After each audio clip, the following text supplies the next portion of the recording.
듣는 사람이 행복한 라디오 최영일의 YTN 뉴스 정면 승부. YTN 뉴스 FM 뉴스 정면 승부 4부 시작합니다. 수요 스페셜 새남자의 정치수다 이강윤 정치평론가 그리고 소종섭 전 시사저널 편집국장 두 분과 함께하고 있는데요. 자, 3부에서 계속 지금 이제 여야 정치권의 사드에 대한 반응과 기류 진단해보고 있는데 자, 소 국장님 말씀해 주실 차례입니다. 더불어민주당이겠죠. 다른 부분은 분명히 다 이제 어느 정도 입장이 정해져 있지 않습니까? 네. 김종인 대표가 보면 이 찬성이냐 반대냐는 논리로 다룰 사안이 아니다. 네. 이렇게 이야기를 했지 않습니까? 저는 김종인 대표의 어떤 고민 이걸 좀 이해할 수 있을 것 같다는 생각을 해요.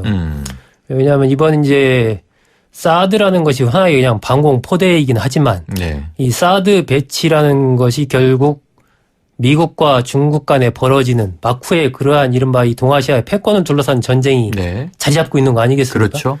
이 부분은 결국은 우리가 이른바 전통적인 한미 이 구도를 어떻게 보면은 계속해서 강화할 것인가 네. 아니면 이제 한중 관계에서 정말 새로운 어떤 관계로 갈 것인가 어떻게 보면 네. 선택을 강요받은 부분이 있어요. 네. 김종인 대표로서는 늘 이야기했던 것이 내년 대선에서의 수권 정당으로서의 더민주당의 모습을 바꿔가는 것 이것이 자기가 정치권에 들어온 이유다라고 얘기를 했단 말입니다. 네. 그렇기 때문에 저는 그러저러한 맥락에서 김종인 대표는 내심 좀 조건부 찬성이든 그냥 찬성이든 그런 쪽으로 마음이 좀 가 있는데 지금 더불어민주당 의원들 보면 다수는 반대하는 쪽이거든요. 기류는 그래요. 예, 그렇습니다. 네. 그런 부분이기 때문에 이제 대표니까 그걸 어떻게 못하면서 이른바 전략적 모호성이라는 말로 이렇게 좀 가고 있는데 저는 우리가 과거에 사드 배치 둘러싸고 우리 정부가 전략적 모호성이라는 표현을 썼지 않습니까? 그랬었죠. 그런데 지금 더불어민주당도 마찬가지인데 이것이 얼마나 오랫동안 이른바 전략적 모호성을 가져갈 수 있을 것인가. 저는 그 한계에 좀 부닥칠 것으로 보고요. 오늘 문재인 전 대표가 네. 득보다 실이 많은 결정이라고 판단된다. 이렇게 사드 배치 네. 결정에 대해서 이야기를 했습니다. 이것에 대해서 또 김종인 대표가 문재인 전 대표가 재검토하라고 했다고 하는데 그게 재검토가 되겠냐. 또 네. 이렇게 받았거든요. 맞아요. 이런 흐름들을 본다면 지금 더불어민주당 내에서 이제 김종인 대표와 문재인 전 대표 간에 그동안에 처음에 이른바 찰떡궁합으로 오다가 조금 이렇게 갈라지는 흐름으로 보이다가 점점 어떻게 보면 이 기본적인 상황에 대한 이 판단과 대처에 있어서 상당한 차이를 지금 노정시키고 있거든요. 네. 이런 부분들은 단순히 사드 배치와 관련해서만이 아니고 앞으로 많은 부분에서 더민주당의 미래 부분에 대해서 여러 가지 이 상황이 좀 일어날 수 있다라는 것을 예측하는 하나의 또 사례가 네. 아닌가 저는 그렇게 보고 있습니다. 지금 소 국장님 심층적이고 굉장히 객관적인 제가 느끼기에는 그런 분석을 해주고 계셨는데 지금 청취자분들께서도 문자로 지금 토론에 참여하고 계십니다. 8719님은 좀 센 말씀을 이제 날려주셨어요. 소 국장님 정부에 너무 많은 걸 기대하지 마세요. 이게 일방통행, 밀어붙이기, 통합협치, 말뿐입니다. 이런 얘기도 주셨는데 자 의견 주실 분 청취자님 계시면요. 샵 0945 문자 서비스입니다. 짧은 문자 50원, 긴 문자 100원에 유료 문자 보내주시면 저희가 함께 읽어드리면서 토론을 이어가도록 하죠.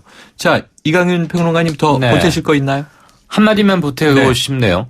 정부가 중국과 미국, 동북아 국제질서의 미묘한 틈바구니 사이에서 한동안 사드 문제를 놓고 전략적 모호성을 정책으로 택한 건 저는 이해합니다. 네네. 일정 부분 그럴 수밖에 없었고 우리가 옵션이 별로 없죠. 그렇죠. 네. 그거 가지고 우리가 얻을 수 있는 것도 상당하니까. 네. 그런데 이미 하기로 했고 장소까지 공개가 됐으면 더불어민주당이 전략적 모호성을 갖고 하는 것은 영 어울리지가 네. 않아요. 이건 네.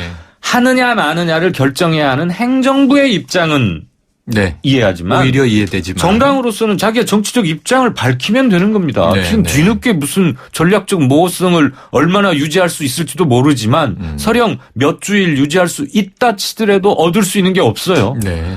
정부가 전략적 모호성을 유지할 때는 중국과 미국 사이에서 최대한 우리의 국익을 지켜보거나 넓혀보거나 또는 훼손하지 않으려고 하는 고육책인 반면 네. 좀 시기상 맞지 않는다고 보고요. 정당은 제가 얻을 것이 없다. 네. 네. 그렇지 않습니까? 정당은 무슨 정책을 결정하는 게 아니에요. 그렇죠. 입장을 밝히고 관철시키려 애쓰는 거고 제가 이게 터지고 나서 며칠간 막 구글링이니 뭐니 외국 자료들도 좀 보고 네. 군사 용어가 어려워가지고 사전을 그렇죠. 놓고 많이 해석이 어렵더라고요. 네네. 시소설하고 달라서.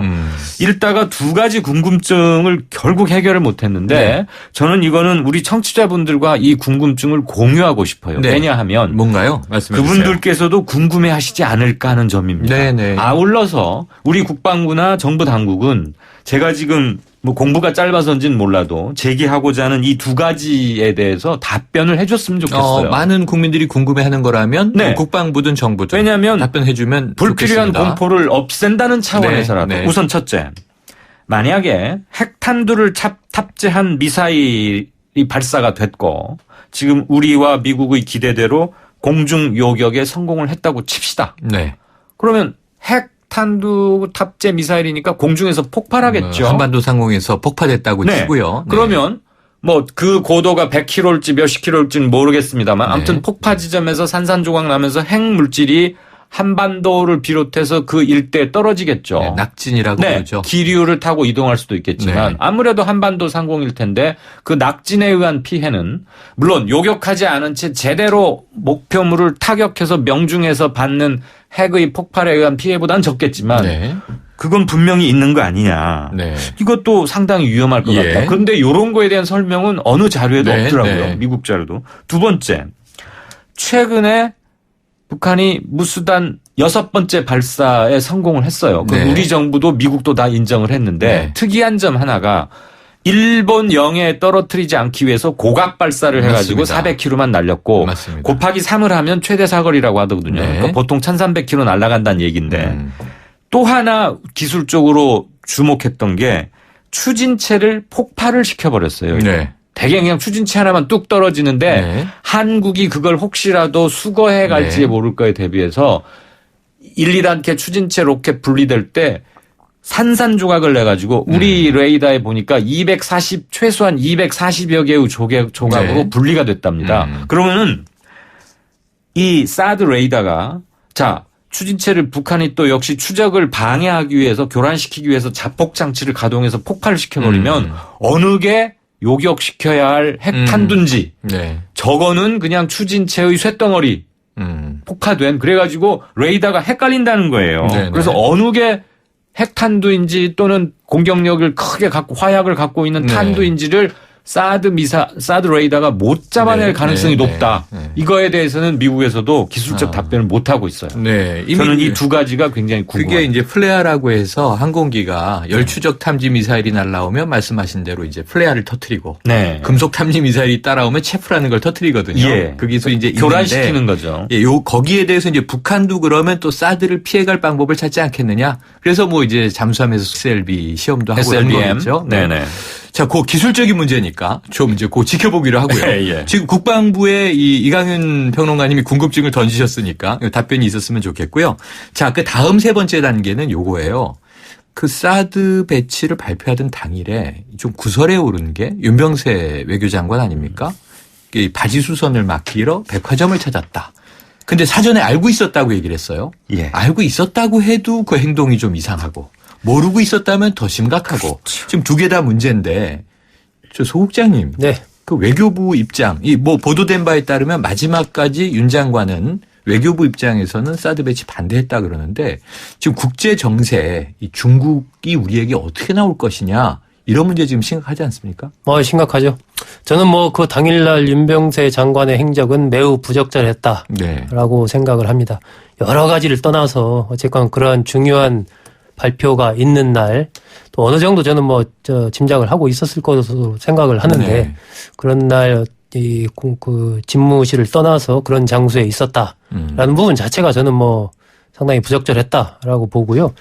정확하게는 알려져 있지 않지만 저는 어쨌거나 이런 부분에서 사전에 중국이라든지 주변국과 어느 정도의 외교적인 그러한 커뮤니케이션이 좀 있지 않았을까. 그렇게 저는 내다보고 있습니다. 이게 네. 국가가 어떤 일을 하는데 특히 중국 같은 경우에 사전에 어떤 그런 거 없이 갑자기 이렇게 발표를 한다라는 것은 저는 좀 상상하기 어렵다라고 보고 충분히 중국과도 중국은 물론 받아들이지 못한다는 입장을 계속 밝혔겠지만 네. 어쨌건 외교 채널을 통해서 그러한 것을 충분히 설명을 했을 것이다. 그리고 저는 지금 계속 나오는 부분이 이제 어떤 중국의 무역 보복 막 이런 부분에 대한 일종의 뭐 중국 마치 어떤 포비아 같은 네, 이런 네. 보도들이 쏟아지고 있는데 맞아요. 저는 그것도 좀 그게 잘 어떻게 보면 납득이 안 가는 것이 어쨌건 사드 배치 자체에 대해서는 뭐 여러 가지 찬반 논란이 있겠지만 우리의 어떤 국가적인 이익과 우리 안전을 위해서 그것이 필요하다라고 판단을 해서 우리가 배치를 했고 거기에 대해서 중국이 어떤 그 제재 조치 기타 등등을 할 수 있죠. 과거에 뭐 일본도 하고 이탈리아도 뭐 중국이 뭐 여러 나라 상대로 네. 무역 보복을 했지 않습니까? 네. 하지만 우리가 그런 부분에 대해서 너무 마치 막 겁을 먹는 것처럼 있잖아요. 온 나라가. 저는 과연 그럴 필요가 있냐. 당당하게 우리의 그 행사를 하고 거기에 대해서 어떤 우리가 피해를 입을 부분이 있죠. 입으면 그것을 그 상황을 어떻게 하면 더 또 새로운 국면으로 변화시켜낼 수 있을 것인가. 이렇게 좀 노력하고 그런 뭐 그 국제관계라는 게 그런 게 아니겠습니까? 우리가 저는 사실 우리나라와 미국과의 관계가 직접적으로 우리 현대사에 영향을 미친 것이 불과 100여 년에 불과해요. 네. 그런데 그 전보다 수천 년을 우리가 중국과 여러 가지 관계 속에서 쭉 해왔지 않습니까? 그렇기 때문에 지금은 우리가 중국과의 관계에서 많은 부분을 우리가 오히려 이득을 보고 있지만 시간이 조금 지나서 만약에 중국이 어떤 좀 더 경제적으로나 이렇게 강성 나라가 됐을 때 우리나라를 어떻게 볼 것인가. 역사적으로 본다면 말이죠. 중국은 우리나라를 아주 우습게 봐왔습니다. 쭉 지금까지 역사를 본다면 그런 등등까지도 우리가 좀 보면서 미국과 중국, 일본, 러시아 이 주변국들의 적절한 어떤 지렛대 외교를 펼치지 않으면 네. 이 그냥 흡수돼 버리거든요. 그런 부분도 이번에 좀 생각을 할 필요가 있습니다. 이강윤 선생님께 궁금한 게 이거예요. 지금 이제 소 국장님의 분석을 받아서 저는 이제 일정 부분 동의를 하는데 결국 중국과 미국 G2 국가 강대국 사이에 우리가 끼어 있잖아요. 아까 네. 옵션이 별로 없다 이런 한계가 있다 얘기를 하셨는데 그러니까 미국과는 우리는 혈맹이라고 불러왔고 네. 이 최근 20세기 역사에서 근데 중국은 적국이었다가 우리가 중공이라고 부르는 시절에 교전국이었죠. 네, 교전국이요. 한국전쟁 때. 네. 상대국이었다가 지금은 중국은 굉장히 친화된 특히 박근혜 정부에서는 친중 정책으로 초기엔 드라이브가 갔는데 지금 이 사드를 놓고 중국이 중립인 줄 알았는데 미국과 중국 사이에서 저 역시 이제 대한민국은 미국 편이네라고 했을 때 제가 우수근 동아대 교수하고 엊그제 이제 전화 인터뷰를 하다가 아차 싶었던 건 뭐냐면 북한이 가장 수혜국 아니냐 사드에. 그렇죠. 왜냐하면 이게 북한을 그럼 이제 경제 제재하던 중국과 러시아가 신냉전으로 가서 한미일 이제 군사동맹 그리고 이제 북중러 군사동맹으로 대립하게 되면 북한만 기사회생 시켜주는 거 아니냐 이런 이제 진단도 있어요. 어떻게 그거는 거의 됩니까? 그 방금 인용하신 그거는 거의 여든 야든 보수든 진보든 팩트니까. 네. 이렇게 예견하고 있습니까? 일치하고 네. 있는 견해라고 보고요. 네. 그게 현재까지 나와 드러난 객관적 상황과 주관적 정황을 다 종합 고려했을 때 그게 가장 실현 가능성이 높고 눈에 보이는 거 아닙니까? 분석이다. 네, 저는 맞다고 보고요. 북한과 중국의 재결속 강화에 명분을 준 건 확실하죠. 네. 그다음에 아까 전 국장께서 중국 경제 보복을 하게 됐을 때 우리가 잘 슬기롭게 대처를 하자 그러는데 사실 그 말밖에 할 말이 없고 자칫 말의 성찬으로 들릴까 봐 청취자분들께 한마디 드리자면 우리가 만약에 중국이 보복을 한다면 어떤 식으로든 그게 구체적으로 수입 쿼터를 할지 옛날 마늘과 휴대폰 그런 마늘 사태 파동이 때 있었죠. 마늘 파동일 네. 때처럼 아니면 수입 통관 기준을 까다롭게 한다거나 이번 LG화학 전기자동차 배터리 탈락시킨 거 등등등 네. 전 수단은 굉장히 많다고 봅니다. 그다음에 중국 경제의 양적 질적 성장은 10여 년 마늘 파동 때와는 비교도 할 수 없이 커졌고요. 네. 우리가 중국에 기대서 얻는 것보다 중국이 우리한테 경제적 이득을 취하는 게 우리가 얻는 게 훨씬 크죠. 네. 그래서 그쪽에서 파이프라인을 잠그거나 뭔가 까다롭게 하면 우리가 당장 타격을 입는 것이고 중국에서 입는 타격을 수입선이나 경제 파트너 다변화시켜서 다른 데서 얻어 오려면 적어도 몇 년이 필요한데 그 몇 년까지 우리 경제가 허덕될 건 명백하니까 우리 그런 건 인정을 하는 게 좋겠고, 윤병세 장관은 알고 있었다고 하고 전혀 그건 말이 안 됩니다. 설령 자기 의사가 관철이 안 됐다 하더라도 외교 국방 라인에 아주 중요한 포스트에 있는 장관이 오전 10시 반에 백화점에 가서 바지 사러 30분간 입어보고 해도 말이 됩니까? 일단 근무지 이탈이고요. 정 옷이 필요했으면 가족들이나 아내한테나 누구한테나 하거나 정 뭐가 사람이 없었으면 양해를 구하고서 기사가 대기 중이라면 자네가 가서 좀 어떻게 해봐라. 그건 뭐 내 단골이니까 사이즈도 있고. 아니 그렇게 해야지. 그 장관이 옷 사러 가서 구경하고 입어봤다는 게 말이 됩니까? 그건 사드와 관계없이 평온한 날이었더라도 저는 그건 말이 안 된다고 생각하고요. 저는 기본적으로 어쨌건 우리가 당당해야 된다라고 생각해요. 당당해야 된다. 그것이 미국에 대한 것이든 중국에 대한 것이든 마찬가지입니다. 이게 우리가 중국이 우리를 구제해주지 않고 미국이 우리를 구제해주지 않는다고 저는 생각해요. 그러니까 이번 같은 경우에도 이게 무슨 뭐 중국이 무역 제재하면 우리가 죽을 것처럼 우리 민족이 그렇게 허술한 민족이 아니라고 저는 믿거든요. 중국이 무역 제재하면 다른 데 트면 되는 겁니다. 예를 들어서 어려움은 있겠지만 그것을 우리가 감내해 나갈 그런 각오와 결의를 갖고 있을 때 그걸 헤쳐나갈 수 있는 것이지, 중국에서 만약에 이런 상황을 볼 때 얼마나 우습게 볼 것인가 우리나라를, 저는 그런 생각이 들어요. 그래서 그것은 전혀 다른 문제다라고 생각을 하고, 또 이것이 이른바 북한과 중국과의 관계, 북한이 가장 수혜자 아니냐. 물론 그렇게 얘기할 수도 있겠지만 저는 지금 중국 고위층 시진핑 주석 포함해서 공통적으로 이야기하는 것이 뭐냐면 북한 핵 문제는 중국의 이익에도 반하는 것이다. 중국에도 상당히 위협이다라는 얘기를 공통적으로 하고 있거든요. 이것은 물론 북중 관계가 혈맹 관계이긴 하지만 그리고 이미 유엔이라는 유엔 안보리를 통해서 제재가 결의가 됐단 말입니다. 그러니까 물론 뒤로 통해서 조금 더 그런 활로를 열어줄 수는 있지만 국제사회의 기본 규범을 중국이 지켜가는 모습을 보여줘야 국제사회 리더가 될 수 있는 거거든요. 이런 일을 통해서 중국이 북한에 대한 제재 기타 등등을 풀어줘가지고 이제 과거관계가 회복된다? 이런 것은 국제관계로 볼 때는 있을 수가 없는 일입니다. 지금 소국장님 말씀에 하나 더 보태면 최근 이제 언론 보도에 많이 나왔지만 사드의 엑스밴드 레이더가 중국의 일부 지역을 들여다보는 거 아니냐 하고 이제 굉장히 거칠게 반발하는데, 또 중국의 헤이룽성의 고성능 레이더는 동북아를 다 내려다보고 있다면서요. 다들 보고 있죠.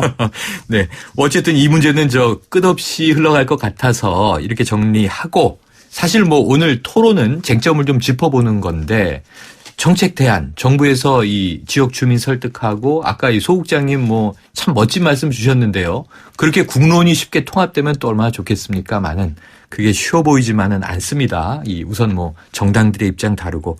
자, 내일 박근혜 대통령 몽골로 출국을 하는데, 이게 아셈 회의에 들어가는 거예요.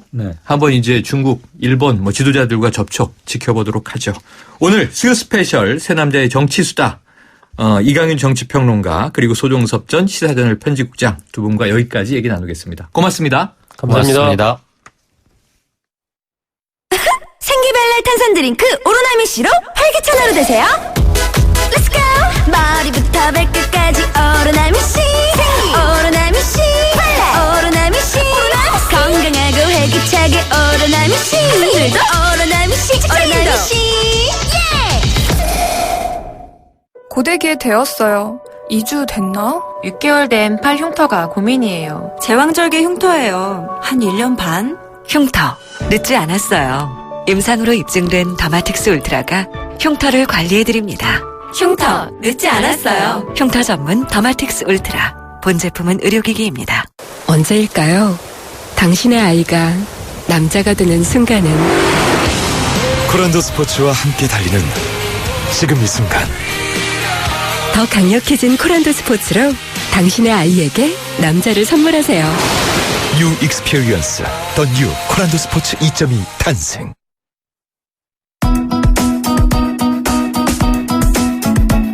YTN 뉴스 FM 뉴스 정면 승부, 오늘 준비한 내용 여기까지입니다. 지금까지 프로듀서 박준범, 작가 홍기희, 강현지, 기술감독 신동혜, 이지윤, 진행의 최영일이었습니다. 내일 뵙겠습니다.